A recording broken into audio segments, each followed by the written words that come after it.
from Hardball Unlimited here. We are proud to announce that we are officially affiliated with Smash It Sports. So any of your baseball or softball needs, feel free to reach out. Today we're going to talk about a few questions we've received from parents and coaches. If you have any questions, feel free to send them to us. Our first question today comes from Kim. She asks, how would you recommend warming up for practice and how long should it take? I think first off, it's going to take a little longer than what you had planned on the first time. And that way the kids get used to what they're doing. But for us, if we can go into our stretches and our throws and activating our hands, and like I said, once the kids are active or get used to it, maybe a couple of days into that first week, they can just go right into it. It's about 10-15 minutes. Yeah, I completely agree, and I think you'd agree as well. It's extremely important to schedule out your practice. Having a practice plan even down to your warm-ups. Yes. That also shows that your players should be warming up with a purpose as well. Yeah. So we're not just going out throwing because that's what we're told to do. We're actively trying to get better while doing these things. Warming up, hitting our targets, stuff like that. For sure. Our second question comes from Jeff. He asks, how often do you have your pitchers throw during a normal week of practice? And I think we can both agree it's definitely different for boys and girls. Yeah, absolutely. You know, your baseball, you got to pay attention more of a pitch count. As far as softball, you know, we have our pitchers throw 3 times a week, and you know, even when you're in during the season, maybe they're throwing 2 games that week. That's two days that they're throwing. Then you get a bullpen session in later.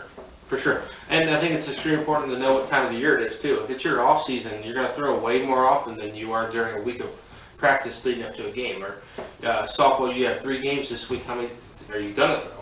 Right. Like, you got to understand the time of the year as well when it comes to throwing. Yeah, and you know, a lot of pitchers like to throw a little extra in the off season just to get ready for one. Make them stronger. Right, maybe work on a changeup or a fastball, locate the fastball, and maybe throw a changeup for a strike. I will say this as well too, like we talk about all the time, understanding yourself and understanding yourself as a pitcher.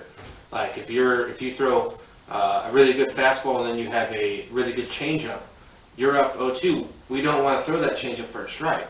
Right. Understanding why I'm throwing the certain pitch that I'm throwing, that's part of your off season. That's part of practice. Right, absolutely. The next question comes to us from Kyle. He asks, do you have your athletes hit every day? Yes. Yes. Yes. For sure. Even on days that we have a heavy defensive day, there's still time that we want to get something in offensively, whether it's front toss or tee work or off the machine.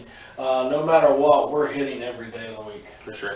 And as he said, hitting off the tee, everything, it also allows you to get other work in while you're hitting. Yeah.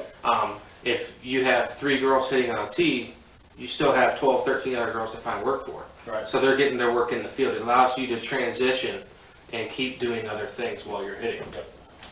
Our next question is from Emily. She asks, what is something that you would recommend implementing into your practice plan? And I know both of us have talked at length. We've recently implemented agility drills into our everyday practice plan.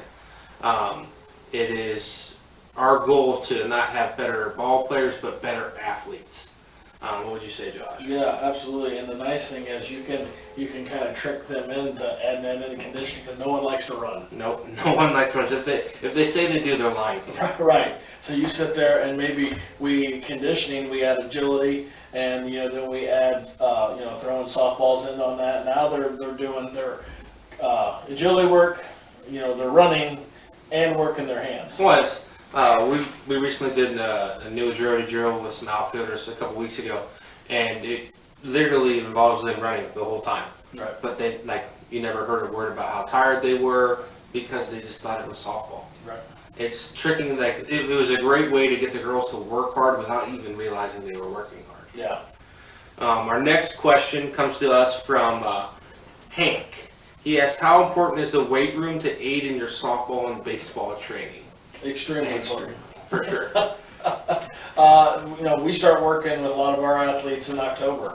As soon as fall ball kind of ends, we go right into weight training, and it's implements what you want to do, and it changes as the year goes on. But you know, we're in there in the fall trying to get strong, high reps, low weights, trying to get cut and get ourselves in shape, ready for the season, getting our legs ready.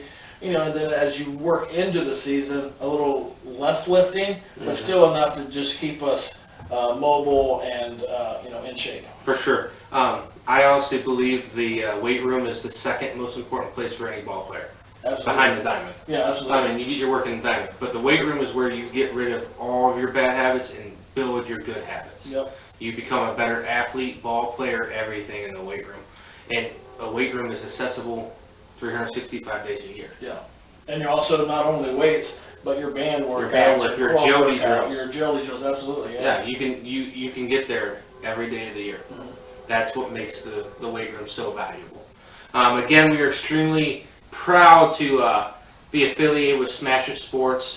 Feel free to reach out to either of us if there's anything you would like to get equipment-wise. Also, we would like to thank everyone for their questions. And to remind you that if you have any more questions, feel free to send it to hardballunlimited@gmail.com. And as always, reach out today so you can play better tomorrow.